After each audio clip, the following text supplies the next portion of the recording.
272 question. How do you find out HCF? హెచ్సిఎఫ్ని ఎట్లా find out చేయాలి? Highest common factor ఎట్లా find out చేస్తారు? ఒకటి లిస్టింగ్ అవుట్ ఆఫ్ ఫ్యాక్టర్స్, అంటే ఇవ్వబడిన నెంబర్ల యొక్క ఫ్యాక్టర్స్ రాసి అందులో హైయెస్ట్ కామన్గా వచ్చేది ఏదో చూసుకోవాలి. విత్ ప్రైమ్ ఫ్యాక్టరైజేషన్ మెథడ్, అంటే జనరల్గా నేను ఇట్లా చేస్తున్నా చూడండి, ఈ మెథడ్ ఎక్కువగా అప్లై చేస్తాం చిన్నపిల్లలు కాబట్టి మీరు. సో ప్రైమ్ ఫ్యాక్టరైజేషన్ మెథడ్ ప్రకారం చేయొచ్చు. నెక్స్ట్ ఇది లాంగ్ డివిజన్ మెథడ్ ప్రకారం కూడా చేయొచ్చు. ఓకేనా? నెక్స్ట్ ఇది 273 question. Relation between two numbers and there LCM and HCF. LCM and HCF దేనికి ఈక్వల్ అవుతుంది అంటున్నాడు.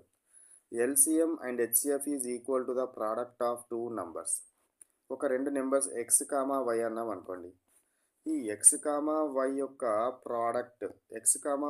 ప్రోడక్ట్ అనేది దాని యొక్క ఎల్సిఎం మరియు హెచ్సిఎఫ్ యొక్క ప్రోడక్ట్కి ఈక్వల్ అవుతుంది. LCM into HCF is equal to the product of two numbers. LCM into HCF is equal to the product of first and second number, అంటే మొదటి రెండు నెంబర్లు.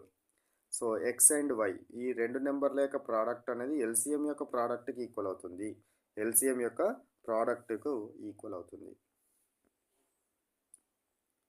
Next one. Explain steps in finding HCF with listing out of the factors రాసి దాని యొక్క హెచ్సిఎఫ్ని మనం find out చేయాలి. For example నేను 8, 12 దీని యొక్క హెచ్సిఎఫ్ ఫైండ్ అవుట్ చేయాలనుకుంటున్నాను. ఇప్పుడు 8 యొక్క ఫ్యాక్టర్స్ రాయండి.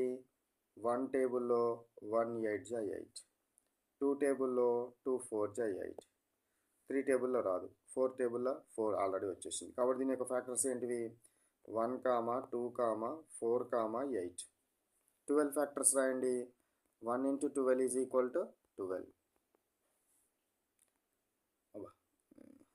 ఇప్పుడు నేను రాసిన 4, 12 కదా. 4 factors 1, 2, 4.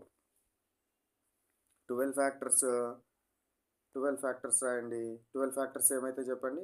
1 into 12 is equal to 12, 2 into 6 is equal to 12, 3 into 4 is equal to 12. అంతే. సో కాబట్టి ఫ్యాక్టర్స్ ఏమవుతాయి? 1, 2, 3, 4, 6, 12 ఇన్ని ఫ్యాక్టర్స్ వచ్చినాయి. ఇందులో హెచ్సిఎఫ్ హైయెస్ట్ కామన్గా వచ్చే ఫ్యాక్టర్ 1 వచ్చింది, ఓకే. 2 వచ్చింది, ఓకే. నెక్స్ట్ 4 వచ్చింది, ఓకే. ఇదే హైయెస్ట్ కామన్ ఫ్యాక్టర్. రెండిట్లో వచ్చే పెద్ద కామన్ ఫ్యాక్టర్ ఏంటిది? 4. కాబట్టి దీన్ని హెచ్సిఎఫ్ అనాలి, హైయెస్ట్ కామన్ ఫ్యాక్టర్.